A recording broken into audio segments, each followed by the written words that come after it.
Don't forget to like, comment, and subscribe. Hit the notification bell for more true crime story. Northern California, the late 1960s, a time of peace protests, psychedelic music, and the counterculture revolution. But as the summer of love faded into memory, a much darker force began to take shape. One that would grip the region with fear for decades and leave behind one of the most chilling criminal mysteries in American history.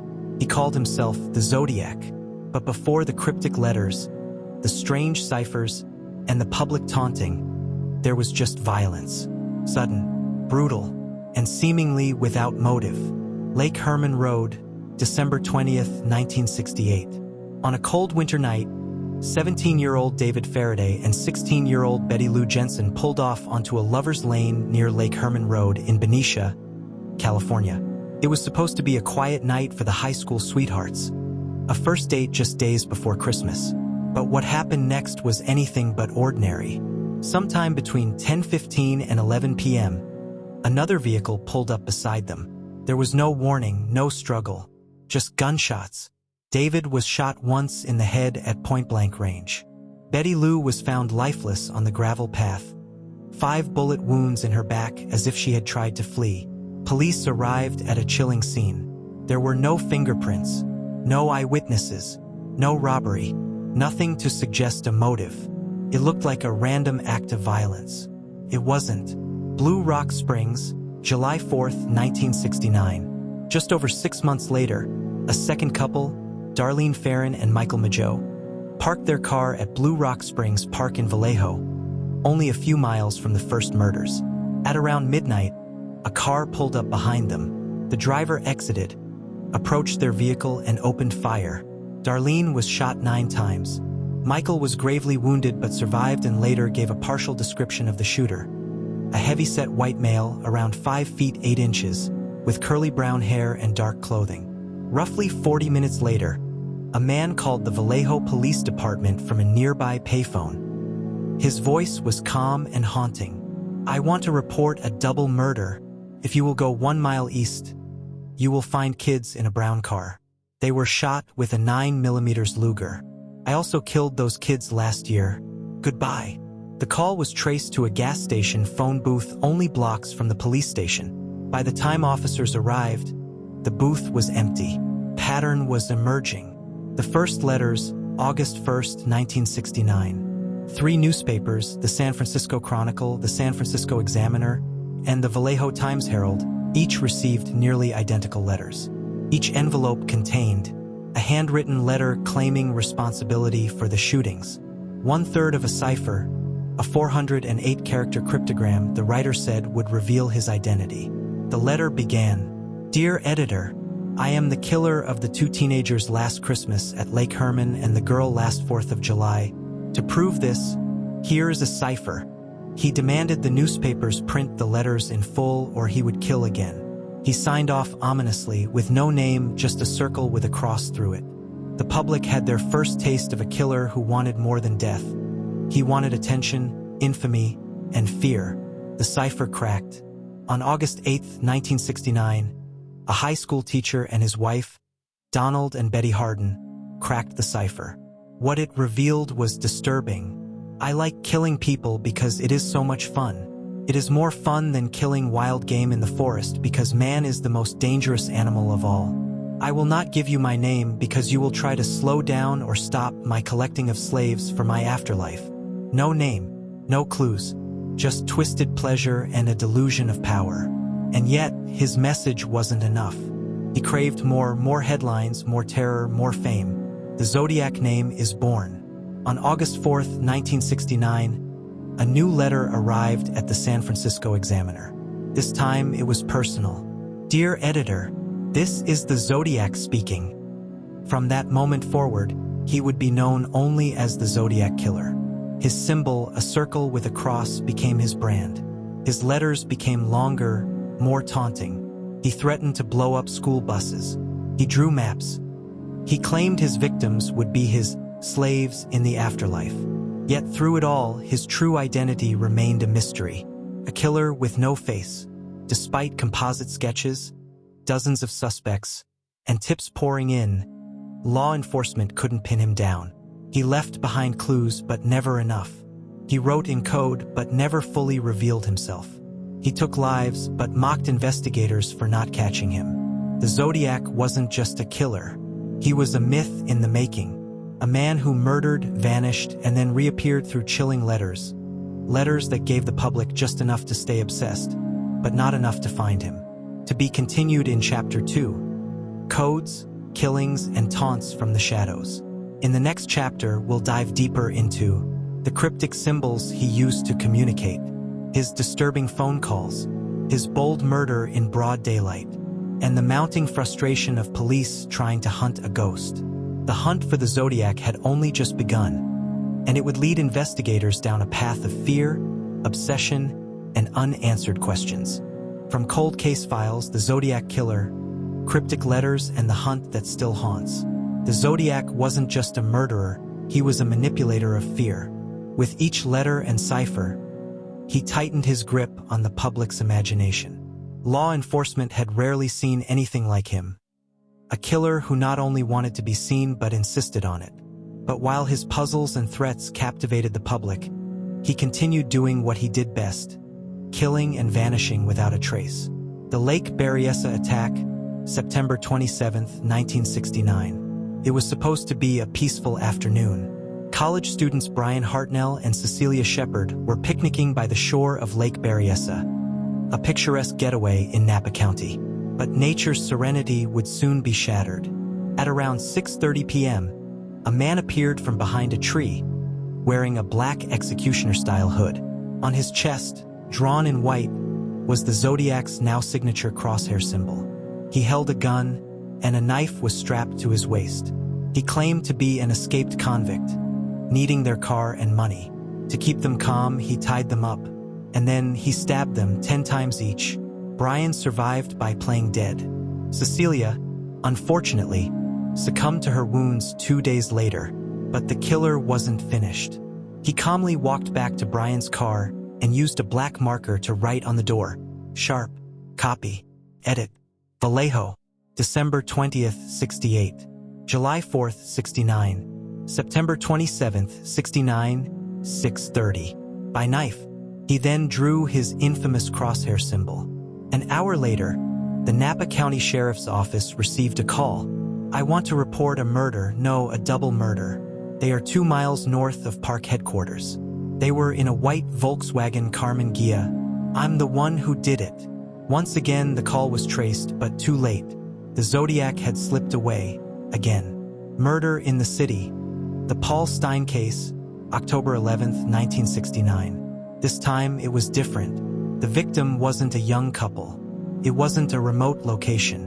And it wasn't a stabbing. It was the heart of San Francisco, and the murder was bold. Paul Stein, a 29-year-old cab driver, picked up a passenger at the intersection of Mason and Geary Streets. According to the fare sheet, the destination was Presidio Heights, a wealthy, quiet neighborhood. When the cab arrived, the passenger shot Paul in the head with a 9mm handgun, took his wallet and keys, and tore a portion of the blood-stained shirt. 3 teenagers witnessed the killer wiping down the cab and fleeing into the night. They described him to police. A white male, stocky, about 5 feet 8 inches, wearing glasses and a dark jacket. But a mistake would prove costly. Officers were told to look for a black suspect. The real Zodiac slipped through the police perimeter. Again, proof in the mail. Days later, the San Francisco Chronicle received another letter, this one containing a piece of Paul Stein's bloodied shirt. It was undeniable proof. The Zodiac was claiming credit. He mocked the police for failing to catch him. He threatened to shoot school children as they exited buses. He boasted about his previous killings and promised more. The public was terrified. Parents kept their kids home from school. Buses were rerouted. The Zodiac had once again paralyzed an entire city with fear, without lifting a finger. More ciphers, more games. On November 8, 1969, the Zodiac sent a 340-character cipher, now known as the Z340. This code would baffle cryptologists for over 50 years. It wasn't until 2020 that a team of amateur codebreakers, David Orenchak, Sam Blake, and Jarl van Eyck finally cracked the puzzle. The decrypted message read, "I hope you are having lots of fun in trying to catch me. I am not afraid of the gas chamber, because it will send me to paradise all the sooner." It didn't reveal his identity, but it confirmed something chilling. Zodiac wasn't finished. He was enjoying the chase. He wanted to be caught, but only on his terms. A growing suspect list, but no arrests. By late 1969, the Zodiac had claimed at least 5 confirmed murders, 2 attempted murders, and possibly dozens more. Police had over 2,500 suspects, but none matched conclusively. One stood out: Arthur Lee Allen, a convicted child molester with odd behavior, matching the profile in several ways. But handwriting, fingerprints, and DNA didn't match. Despite strong circumstantial evidence, Allen was never charged. He died in 1992. The mystery endured. The Zodiac's final letters? In 1970, the Zodiac claimed responsibility for additional crimes, including an alleged bombing and more planned attacks. He continued writing to the press and police, but over time, the letters became less frequent. By 1974, the final known Zodiac letter arrived, signed with his familiar symbol, but many questioned if it was truly him. Then silence. Did he die? Go to jail under another name? Start a new life in secret? No one knew, and that silence was perhaps the most haunting thing of all. To be continued in Chapter 3, Suspects, Theories, and the Codes That Still Haunt. In Chapter 3, we'll dig deeper into the psychological profile of the Zodiac. The top suspects law enforcement believed came close to being unmasked. The forensic roadblocks, including DNA testing, and the modern-day sleuths, both professional and amateur, keeping the case alive. The mystery is far from over. The Zodiac Killer didn't just leave a trail of bodies. He left a trail of confusion. Unlike most serial killers, he seemed more fascinated with attention than the act of murder itself. His taunting letters, cryptic ciphers, and vague threats turned him into a terrifying enigma, and investigators spent decades trying to uncover the man behind the mask. Despite intense efforts, no one was ever arrested for the Zodiac crimes. But that didn't stop theories from spreading. Some were grounded in evidence. Others veered into the wild and improbable. Still, every lead brought one pressing question to the forefront. Who was the Zodiac? The main suspect, Arthur Lee Allen. No suspect received as much scrutiny as Arthur Lee Allen, a former elementary school teacher from Vallejo with a troubling past. Here's what made Allen stand out. He owned a typewriter similar to one used in the Zodiac letters. He wore a Zodiac brand wristwatch with the killer's exact crosshair symbol. He was known to talk about killing people, even boasting about getting away with it. He lived minutes away from the first murder scenes. He was fired from his teaching job for child molestation. In 1971, Allen was questioned by police. He denied being the Zodiac. His handwriting didn't match the killer's letters. His fingerprints weren't a match either. Still, suspicion lingered. Years later, in 1991, a search warrant was executed at Allen's home. Police found disturbing items: knives, ciphers, tapes about the Zodiac case. Yet once again, no conclusive evidence. Allen died in 1992. DNA testing later ruled him out as a match from the stamps on the Zodiac letters. But many investigators still believe he was the man behind the madness, just one who was never caught. Other suspects that stirred suspicion. Over the years, the Zodiac investigation ballooned to include over 2,500 suspects. Among the most notable, 1. Richard Gajkowski, a journalist who worked at a San Francisco paper and had ties to radical groups.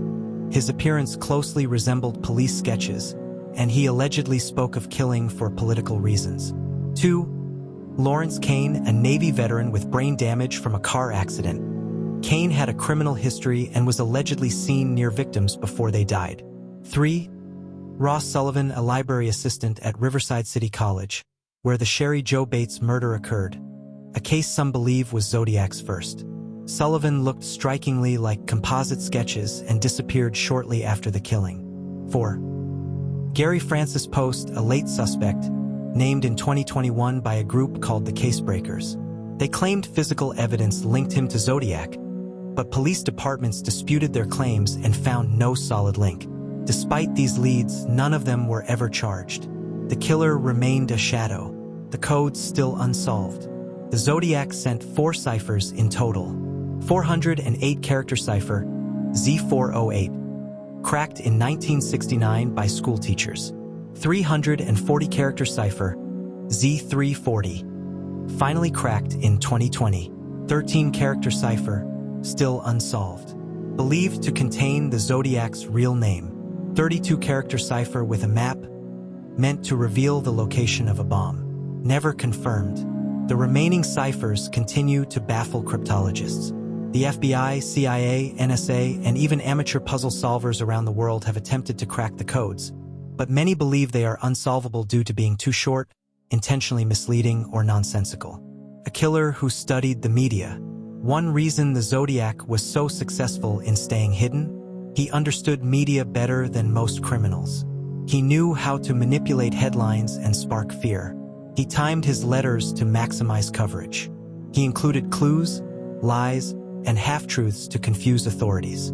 He bragged about killings, some real, some likely fabricated. In total, he claimed to have killed 37 people, but only 5 confirmed murders have been directly linked to him. Was he lying to inflate his infamy, or did he truly kill dozens more?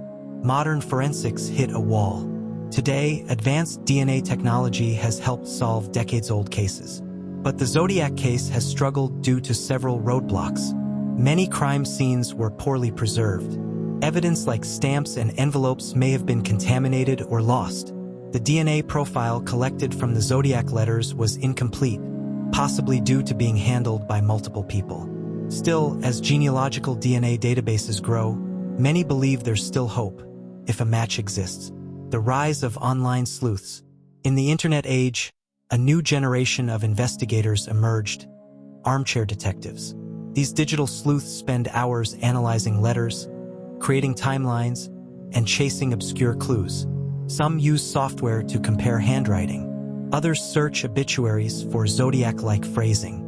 A few even claim to have cracked parts of the ciphers independently. While some discoveries are dismissed as coincidence or conspiracy, the community has kept the case alive, sometimes making more progress than the authorities themselves.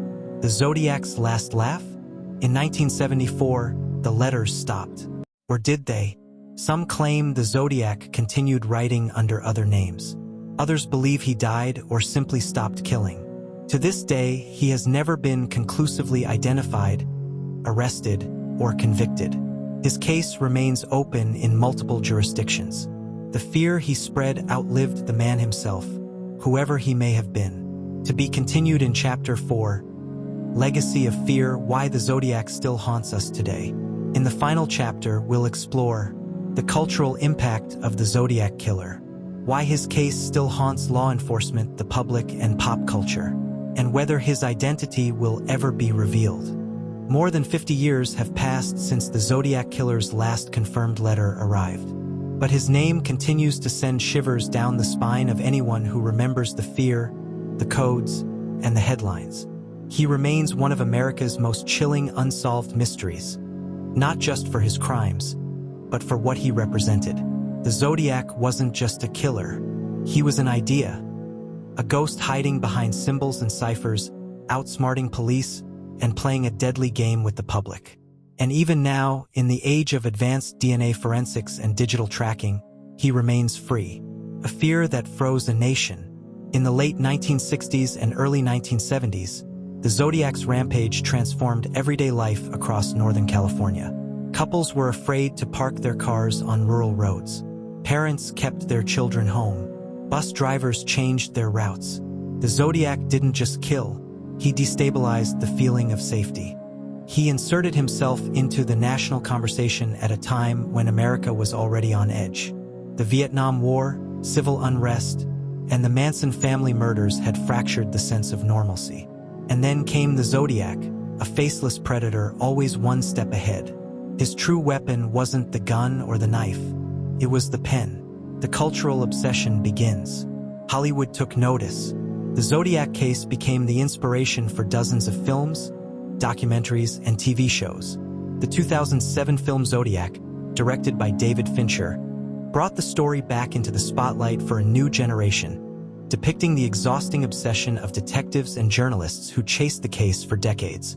Writers, podcasters, YouTubers, and even Reddit users continue to analyze every known detail of the investigation. Some theories go viral, others spiral into baseless speculation, but all of them show one thing: the Zodiac has never left us. His influence is still felt in every mystery that captures the public imagination. He helped define the profile of a modern serial killer, calculating, media-savvy, and terrifyingly unknowable. Why couldn't they catch him? The Zodiac case exposes the limits of law enforcement at the time. Jurisdictional barriers. The crimes occurred in multiple counties, and agencies weren't always coordinated. Technology gaps. DNA wasn't part of investigative practice in the 1960s and 70s. Media manipulation. The Zodiac controlled the narrative, dictating what was released to the public. Lack of physical evidence. Most of the evidence was circumstantial, and crucial items were either tainted or incomplete. But even today, with national DNA databases and high-tech tools, the killer remains unknown. His last letter arrived in 1974. Since then, silence. Either he died or he simply chose to vanish. That silence speaks volumes. Will we ever know who he was? It's the question that drives both seasoned investigators and online sleuths. Will the Zodiac ever be unmasked? There is hope. In 2021, the Golden State Killer, another notorious unidentified murderer, was caught through genetic genealogy. That gave renewed energy to the Zodiac investigation. If any usable DNA can be recovered from the stamps, envelopes, or letters, the killer's family tree could eventually lead to a name. And yet, decades of false leads and red herrings have taught caution. The Zodiac didn't just vanish, he evaporated into myth. Still, the case remains open in Napa County, Riverside County, Vallejo, and with the FBI. The hunt isn't over. Not yet. The Zodiac in the digital age. The modern world is built on data, but that hasn't made the Zodiac any less mysterious. If anything, the internet has given him new life. Entire online communities are dedicated to decoding his letters. TikTok videos examine his handwriting. AI tools attempt to reconstruct his voice, his face, his motive. And amateur detectives around the world believe the next clue might be just one YouTube video or one Google search away. But with every new theory comes a reminder of just how deep the Zodiac's hold is on our psyche. We may never know his name, but he knows ours. That's what made him so terrifying. Final reflections. The Zodiac Killer's most powerful act wasn't a murder. It was making sure we would never forget him. By refusing to be caught, by teasing us with riddles and boasting through the media, he became something larger than life. A riddle that law enforcement, media, and the public continue to try and solve. And in that way, he won. But in another sense, he lost. Because by studying his crimes, by breaking his ciphers, and by never giving up, we deny him the one thing he always craved. Don't forget to like, comment, and subscribe, hit the notification bell, and join our growing true crime community.